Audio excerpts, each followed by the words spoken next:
dumating na kami sa aming garahe. Yan na, mga aming mga truck, sama-sama ang mga driver at pinante.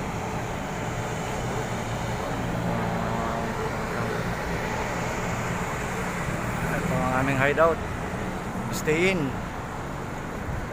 mga truck.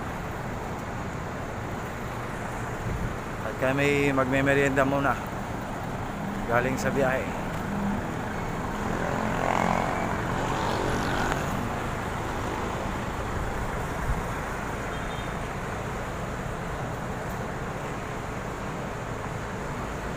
Dito po yan sa Nabotas.